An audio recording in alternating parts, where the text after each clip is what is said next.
Hey everyone, welcome to another episode of the Adventures of a Real Estate Investor. I'm Susie. And I'm Michael, and we're excited you joined us for this adventure. So today's very special guest is joining us again.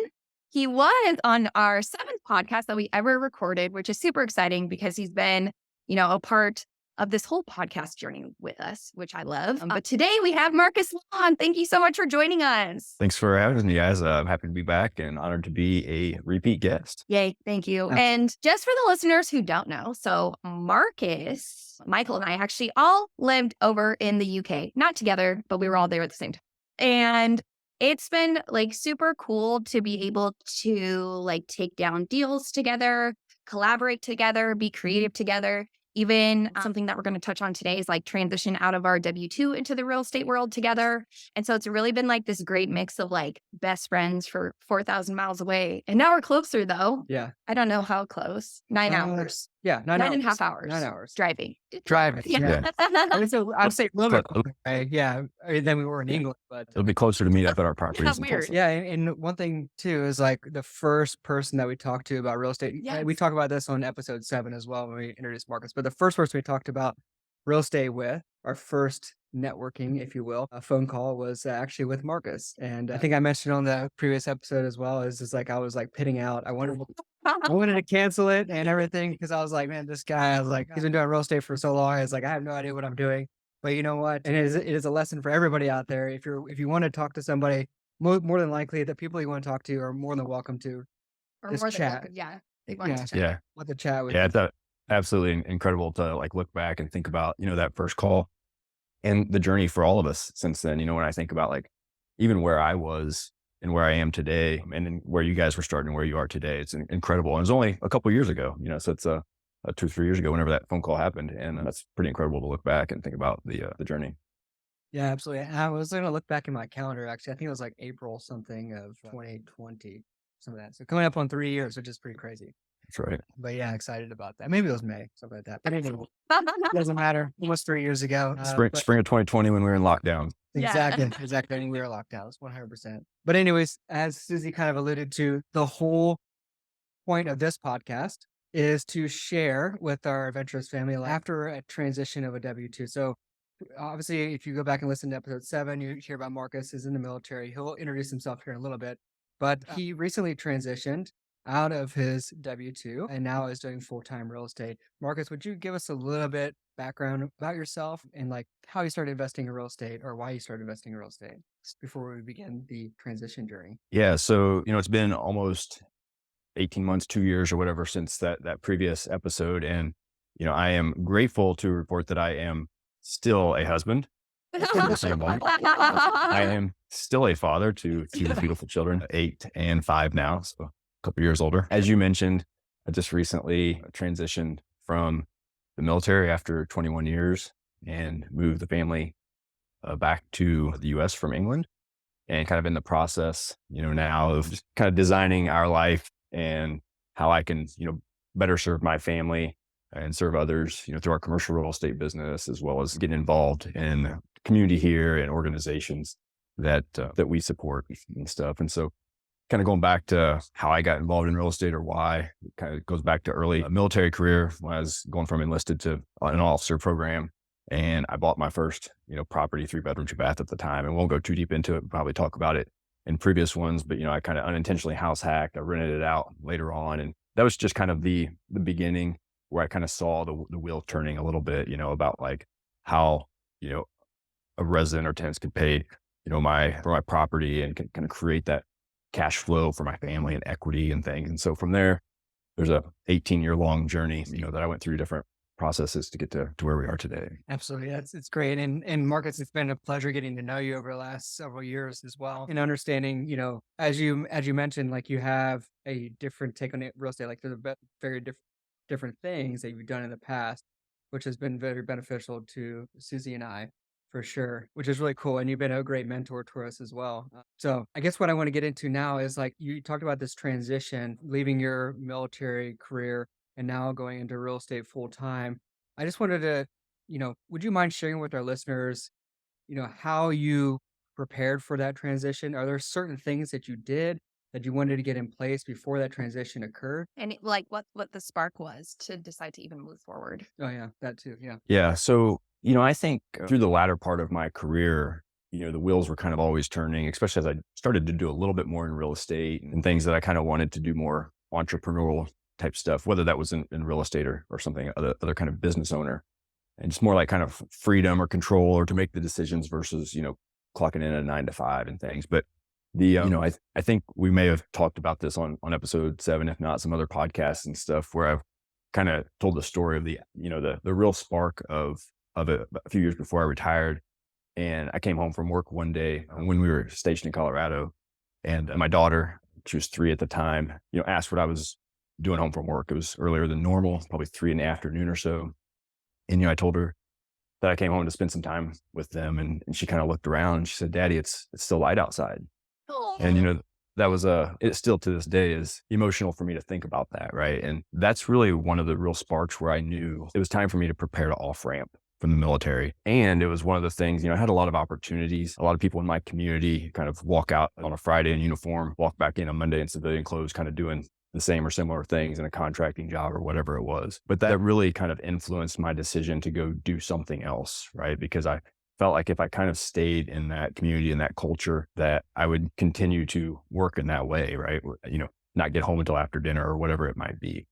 And so that was a real driving factor for wanting to do something entrepreneur where I kind of controlled to an extent my schedule a little bit more. Just to interject quickly, it's just like it's really cool that you realize that early on, while your children are still young enough to be in the home and things like that, where you can still have an influence of how they raise them and stuff. And so now, you've transitioned to this entrepreneurial role where you can spend more time with your family, spend more time with your kids, and they're still going to be in the home for the next, 10 to 12 years, unless they decide to stay longer. But Yeah, no, they're not allowed. But, but you have no, that time. I feel a lot of people who transition out of their W-2 into something or retire, right? By the time they do that, their children are already in college or, have their own families and things like that. And then they're just kind of empty nesters hanging out by themselves, right? So it's cool that you have the opportunity to spend more time with your children as they're still growing up. yeah, I'm really, grateful that, I had that realization at the age that they were and started to put things into motion. Whenever you talk about like the timelines and stuff, and we probably all say this to an extent is, we wish we would have started earlier or started something sooner. Right. And so as you guys know, particularly in multifamily real estate and some of the stuff that we're doing, like, sometimes like the cash flow doesn't start like the next day or whatever. You're kind of our actions today are kind of, creating income streams for 6, 12, 18 months down the road in cases. And so when I look at it from my personal perspective, sometimes I think like, man, I really wish I would have got started sooner. Or, I know I got started in real estate much sooner, but I wish I would have started being intentional sooner and stuff so that some of these things could have taken action a little bit more and a little bit easier of a transition, if you will. But I'm forever grateful that, I kind of had that realization in their time of life. And I did start to be intentional and make that transition and had a couple of years to really kind of start to put some things into play from the business perspective and have that kind of ready to step into the transition out of the military. Yes. And like you said, now, they're still like 8 and 5 years old and I'm in a position where I am getting to be a lot more involved in like their daily lives. And when you talk about like if you've read or seen the book, The Family Board Meeting, it talks about, 18 summers to make a lasting impact. I'm thankful that I still have, 10 and 13 summers to do that. Absolutely. Yeah. And so I just to hit on that point again is like something that you mentioned was that you said you started, this was well before your last tour over in England, like when you made this realization. And then at that point, you started being more intentional about it, right? So this is like listeners out there, like if you want to transition for W-2, yeah, it's not like hey, I'm going to transition and then the next day just leave, right? It's like, for Marcus, the journey was started years before he ended up transitioning. So what kind of things, you said you were starting to be intentional about the business, started to pay more attention to specific things in real estate in order to make that transition. Could you elaborate on that and like what things you started to put in place, like leading up to your transition? Yeah. A few things that, I did is like, one was like investing in like people and partnerships and things like that. Up until that point, I had mostly done things kind of on my own. Those latter couple of years of doing stuff in single family and stuff, I partnered with brothers and stuff, but we still kind of had the same mindset. We were just along for the ride a little bit. We're acquiring some properties, we'll build up some equity over time. It wasn't super deliberate in the sense of, we were buying an asset for a certain amount of cash flow that would be part of our plan 2 or 3, 4 years from now when we transition out, out of a W-2. And so we were acquiring stuff, but we were kind of doing it just ourselves. We didn't, really worry about partnerships or working with others. And so I think that around the time I moved to England and started being intentional, was kind of like from an education perspective, learning from others, learning different strategies, building the relationships to, to have those kind of partnerships and opportunities, right? I mean, what value I could bring to those partnerships. And when you deliver value and kind of understand what value you can deliver, it kind of opens up the opportunities for others to bring opportunities to you as well, and vice versa. So that was one big thing. And, on the real estate side, I think I became a lot more intentional about the analysis, or like, what is it that I'm trying to get out of this, right? It's, do I need cash flow to support my lifestyle or to pay the bills or whatever when I transition? The investment in that might be different than, an equity and stuff. And while some of my, investments might be planting those seeds for income streams down the road, others were passive investments that have income streams immediately.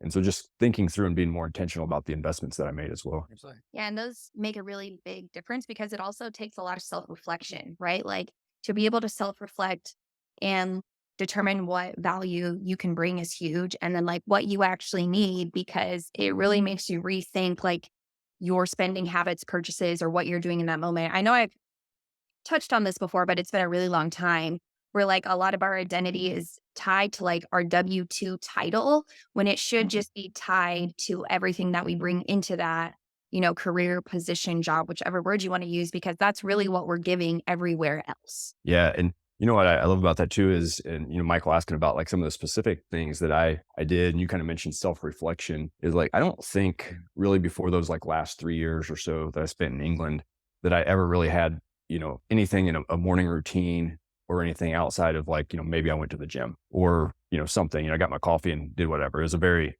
short morning routine, if you will, or like a single thing.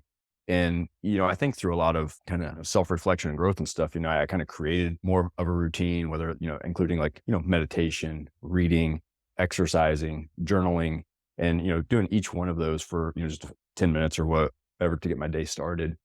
And, doing those things, kind of, whether it's the reading or the journaling and stuff, kind of help you do some of that like self-reflection and really thinking about like, where am I going? Like this title is not going to go with me in 3 years whenever I leave, and so what am I going to do? And it kind of helped me think about, Michael and I being in the military, we're often handed a mission, we're given a mission, this is what we're going to execute. And it gave me a lot of time to think about like, what's my mission? What's my purpose going to be, when that time comes? Because no one else is going to give that to me. Maybe if I go into a W-2 or something, you're being told that, but if that's not the direction I'm going to go, I'm going to start my own business, if I'm going to do my own thing, entrepreneur, like I'm the one that's going to create that mission. So it gave me a lot of time to think about that. Yeah, that's awesome. Yeah. So just to kind of recap here for our listeners, prior to Marcus's transition, it sounds like, he started investing in people and partnerships. He started educating himself, learning different strategies like through real estate. So he wanted to focus on a real estate transition. I started focusing on education, like learning different strategies. Like I said, reflection. It's like he was saying, like, having a daily routine where he was constantly self-reflecting and also understanding what value he could bring to different partnerships and different relationships. And then also he understood what expenses he had that he needed to cover when he transitioned, and positioned himself, whether investing in assets that were cash flowing enough to cover those expenses, or potentially equity that he would then come to disposition and he'd be able to unlock that equity, by the time he transitioned into his W-2 or out of his W-2, sorry. So Marcus, so that's everything leading up to the transition. Now, how did the transition go? I know. I mean, we're still Yeah, transitioning. right. Yeah. So that's what I was going to say. Like, there is a transition point, right, where you leave the military, the next day you are now an entrepreneur, a business owner. That's what your focus is. There's that transition, but there's also a transition period, right? So you're still in the, I would say, maybe potentially Yeah, still 100%. transitional period, because a transition is defined differently by everybody. But how did that, from the time you left the military to now, like how did that transition period go? Yeah, I think that, and as we said, we're still very much like in a transition period. It seems perhaps because, coming from overseas and things at the same time, it seems like this is a very like long transition, right? Because, we were preparing back last summer, June, July, to like leave England and come back. And that's kind of when I would be starting terminal leave, beginning of August. And so we came back the first week of August, and my official retirement date was November 1st. Right. So I had 3 months or so there of terminal leave. And then my official retirement date, it's been 2, 3 months now since then. And, we still have part of that process to go. But as we transition back and all this stuff, we still had a lot of things that we were working on as we were kind of, wrapping up, issues with military pay and some VA stuff. And there were just a lot of other things that wasn't, a black and white date that, and even after my official retirement date, some of that stuff kind of carries on. Carried on, yeah. And, we move into a house over here that, we're doing some work on. And so there's a lot of other, I don't want to say distractors, but your attention is being pulled into a lot of different directions. Right. And so sometimes it's not just this like easy, smooth transition. There are other demands on your time. I think that one of the other things that I'm still kind of, learning and stuff with is like my daily routines now. Right. Yeah. Despite, we had the lockdowns and stuff in England for a while, and it was a good practice of like working from home and how do I set my day and things of that nature. However, now we get back here, and it takes a lot of discipline to do that, because we talk a lot about in entrepreneurship about like creating freedom, right? Whether that's financial freedom, time freedom, geographic freedom. That freedom works both ways, and it creates options, right? When I wake up in the morning, there's no one telling me what to do, right? It's my decision. Like, do I push snooze, or do I get up out of bed and do what needs to be done, right?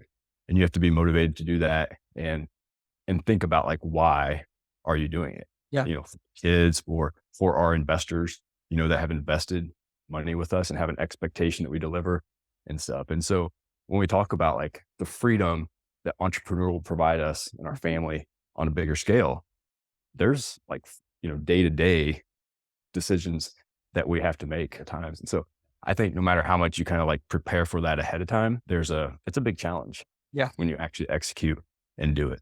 Absolutely. I think there's like a big challenge too with even like what motivation means and what it is to others, right? Like, because I've gotten it before, like, oh, well, you're so motivated. I'm like, whoa, who are you talking to? I'm like, motivation doesn't just like come, it's like the habits that we put in place, which at the very beginning, like doing those 6 things in the morning felt pretty dreadful. You're like, this is brand new. I'm not that good at meditation. What am I going to journal about? But like our brain automatically, right? When it experiences like short-term pain or inconvenience or difficulty or whatever word you want to use, like it naturally actually takes us like into flight mode. It says like, no, stop doing this, like do something, almost that's comforting. But like the long-term results are really where it's worth it. But like the motivation does even change day to day. Like what you need to do changes day to day. What I think is actually amazing is one, doing it because a lot of work is put into it. But then 2, finding people who also support you, right? Because when we are surrounded by people who are in a W-2, when you're talking about it with them, like it sometimes doesn't make sense. So I think a big part also is like finding that support group where others can be like, yeah, today was kind of like a weird day too, or I had a weird day last week and that's totally fine. Yeah. I think, on that, like part of, we talk about like the mental aspect of going through some of that. And like, I've admittedly been working from home quite a bit of the time since we transitioned here. And it's actually kind of difficult for me because I'm pretty social. Like I like to be around other people. And the way it is right now is, a lot of being in England, we were doing most everything virtually, right? Whether it's like with business partners or with investors, a lot of my investor base is like military spread all throughout the world, or if I'm educating other potential people, I've done a lot of that virtually. And so I'm still doing quite a bit of that virtually, like on my computer. I don't necessarily like having all of those calls like from a coffee shop all the time because, all the background noise. And so like, I'm still working through this process of like scheduling my day, and maybe having a day or 2 during the week where I don't have calls and I can go to that coffee shop, or I can go meet up with people in a workspace or whatever that's more facilitating to do that and be around people and have like in-person meetings and stuff as well. And so I've done a lot of like shifting. A lot of my meetings used to be at 4 a.m. or 9 at night. And, one of the big things I've done since I came back is most of my availability to people scheduling meetings with me is now during the day, like the school day, right? When my kids are gone. And so that's part of the process and like designing my life to, have the hours with them and my work and other stuff is primarily trying to be when they're out of the house. There's obviously some exceptions to that, but I'm also experiencing other things that I am very grateful for the path that I took. Took my son to a Christmas party back in December with his school, and I was one of two dads Wow. that was for the class. And like that was important to me, right? It's important to me to be there for that kind of stuff. I've signed up to like read at the library to his class during the day, things like that, right? And like sometimes things that you may not see a lot of other dads or fathers be there. And it's pretty cool to hear when they say that they appreciate that. They're like, hey, you're only one of the two dads that were there. Or, like, I don't see other dads do X. And, that means a lot to me. And so to be able to do that, you can't always do that whenever you are in a W-2 and stuff. So. Yeah, absolutely.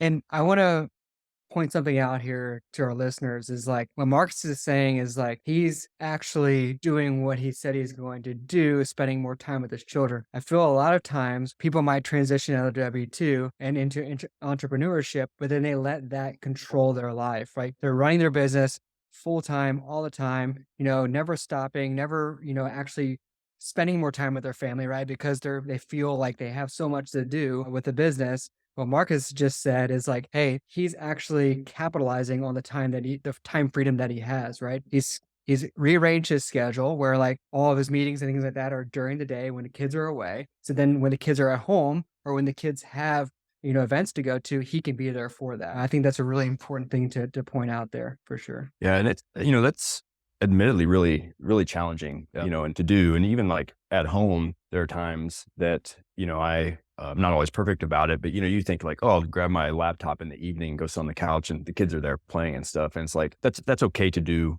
at times. Right. But I think we have to be honest with ourselves and like, I can't say I'm spending time with my kids right there. Cause they don't like, I'm behind a computer and like, it's not quality time. We're not present with each other and stuff. And so I think, I'm just a lot more aware of those things and make an intentional decision of, okay, I've been spending a bunch of time with them. It's fine for me to work right now and them do that. Or it's like, you know what? I've been sitting behind this computer all day. This thing needs to be put away. Absolutely. Even for me, like I don't have kids to spend time with and things like that, but like I find myself just like always wanting to be on the computer. Like there's always something to be done, and it is. But like sometimes for me, even though like I need to take a break, right? Like, hey, it's evening. Let's shut it down. Try to wind down a little bit. But anyways, couple things here before we kind of wrap up. I move into the final 4 questions here. One, I have 2 questions for you, Marcus. One, was there something that you did before your transition or during a transition that like helped you out tremendously and helped with this transitional period? And number 2, was there something that you didn't do that you wish you would have done? There's probably multiple on both of those lists, but I think that for me, a lot of what I did do that I saw so much value in, we kind of talked a little bit earlier, but it was about like people, networking and that kind of stuff. And like, you just never, it doesn't matter whether you're trying to necessarily like leave your W-2 or maybe you want to, leave your W-2 and go, into something else. You never really understand the options or opportunities that people in your network can provide. And I think another aspect of that is telling people what you want or like what you're looking to achieve or what kind of opportunity you want. Because, we see that like in our real estate stuff, like, if someone doesn't know I'm looking for a certain type of property in a certain geographic area, whatever, they probably won't let us know. And I think that's applicable to so many things in life, not in a selfish way, but like to let people know like what you're trying to achieve, what your goal is, what you want to do. And you might be surprised about who in your network or, who has that opportunity or can make an introduction for you. Right. Because the people want to help, yeah, which is huge. 100%. I think a lot of times we just keep this stuff kind of to ourselves and people want to help each other. They want to make introductions. They want to be a part of it. And usually they're willing to do so, but they won't tell you stuff that isn't applicable to you if they don't know it. Yeah. Yep. 100%. Yeah. What was one thing I wish I did? So I think that, something that I probably, should have done that I didn't do is being in a remote location kind of from the military and stuff like that, it was very on me to get our like insurance set up and all the different transitional things. We weren't close to VA. It was 2 or 3 hour trips to go to VA appointments and things like that, and that were a hassle for me at the time, right? Where a lot of times if we're like in a kind of a more of a military concentration area, that's a little bit easier access to the hospitals or access to people to help you get your things in order. And while these specific comments, whether it's like, VA and stuff like that might be kind of military based, the point of it, I think is just like looking at all of your affairs being in order. more so, right? And so, whether it's, what insurance you're going to have moving into an entrepreneur stuff or things like that. And that isn't to say nothing is in order, but sometimes those things you think are a hassle today to go to an appointment or to make that phone call because you have a bunch of other things to do. Longer term, those might be important than that little task that you're trying to achieve today. And so, that's something I would just kind of encourage people to look at the full spectrum of, we've had that conversation before about like the benefits that you get from your current employer today. How is that transition into, non W-2 life? Do you need that benefit? Does that come from somewhere else? And just making sure all that kind of stuff is squared away. Yeah. And I feel like this is like a great example of like when you reach out to your network to even ask some of these questions, right? Like, I don't know if I'm covering anything. Like, can we go over that together? Because we'll never know everything, which is just part of life. Yeah. But like, it's just always going and asking for like a little bit of help will actually probably be more helpful in the end because you weren't thinking and overthinking about the things that you thought you needed to do. Absolutely. Yeah, I think that, it's great because like my mindset was, I was kind of in a remote place in England. I wasn't at a military base. I was just kind of used to doing, I was starting to be in the mindset of like leaving and being finished. I didn't want to deal with things. Yeah. And ultimately it came down to like the last couple months, I was kind of, scrambling like from a time perspective, like, oh man, I have all this stuff to do when I could have done things, earlier or asked for help or, advice earlier. Woo! Absolutely. And thanks for sharing that. That's huge. And that is also a vulnerability. So I appreciate that a lot. Yeah, absolutely. Well, thank you so much, Marcus. Pleasure chatting with you and sharing your experience with transition. We'll get to the adventurous 4 questions here in a second, and we'll also, at the end of that, we'll also give you Marcus's information, how you can reach out to him. I'm sure he'd be willing to chat with you if you're thinking about transitioning out of your W-2 as well. And Susie as well has transitioned a couple years ago now, or a year and a half ago or something like that. Yeah. And so she'd be happy to chat as well. But without further ado, we are now at the adventurous 4. These are 4 exploratory questions we ask all of our guests. So if you're ready, we will begin the questioning. Let's go. All right. So the first question we have for you, Marcus, is where is one place you wish to travel to and why? Yeah. So right now, I think I'd have to go with Uganda. Oh, cool. And yeah, that's, I've probably shared with you guys before, I've supported Fields of Dream Uganda for a few years. I have a cousin as well as a few military friends that have adopted children from Uganda. My cousin's on the board of directors there. And so I've supported them for a few years. And really many of my previous trips in the past few years, either domestically or internationally, have been kind of more for personal pleasure or, go to conferences or whatever that might be. And I'm just kind of ready to take a trip, that has a little bit more, I guess, meaning from a kind of a mission perspective and get a little different perspective on life. I love that. Yeah, that's great. I That's really do. cool. So the second question is, what is one thing on your bucket list and how are you leveraging real estate investing to achieve it? Yeah. So one thing on my bucket list, I think, I don't remember, this might be what I said the first time, but still like the kind of from a travel, a big one. And to be kind of specific on that is to kind of take my wife to, kind of a Fuji, Bora Bora type place. We haven't done much traveling alone. And, we like to take the kids with us and really enjoy that. And particularly now that we're back in the States, kind of close to family where we might have like a week-long childcare and stuff, it'd be nice to take her and do that. So how am I leveraging real estate to do that? I think a couple things is, we talked about, planning and the income and the cash flow and stuff. So creating those income streams to support our lifestyle and the things that we want to do. I think that, real estate, used intentionally provides us options. And one of that is geographic freedom. And that gave me the freedom to come back here in a radius near family to be able to have that support that we, haven't been able to necessarily leverage sometimes throughout our military careers to watch the kids while we go do that. So there's a couple of examples, I think, of how we're leveraging that. Yeah, absolutely. Love it.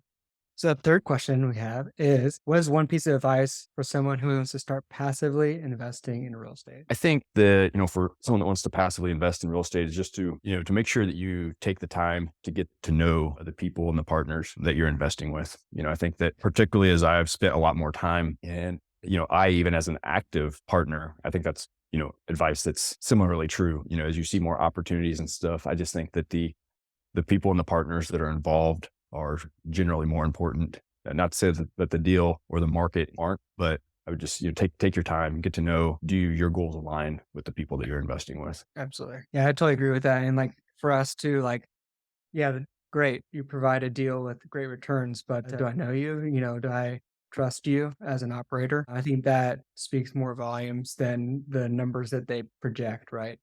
Yeah. And you can have you can have a deal that should bring those returns. And if you don't have the right people in place to execute the business plan and stuff, it's not an actual return until that happens. So. Exactly. 100%. And then our fourth and final question, which is my favorite, is if you had unlimited resources available to you, how would you leave an impact? Yeah, so I'm certain this is the same, if not similar.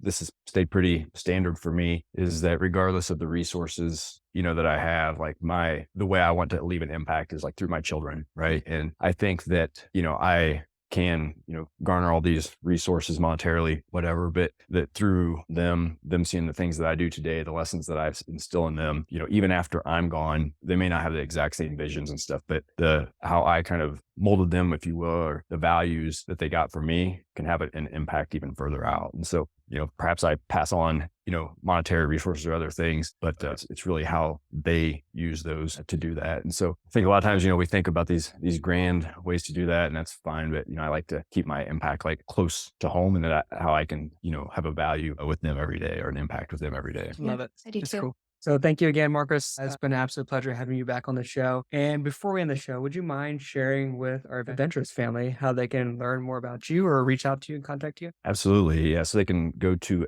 alonglegacy.com, and, my social media, you can set up a time to call me or send an email or anything like that is on there. There's some other resources, but alonglegacy.com. And, I'm happy to talk about, the things I did successfully or challenges, because I think we all have those as we make this transition, or anything else that they'd like to chat about. No, and thank you so much again, Marcus. Thank you for joining us. Thank you for still being a husband, still being a father. All those things are still really important, as well as a, And a friend. entrepreneur. So, Yeah, friend, all the abouts.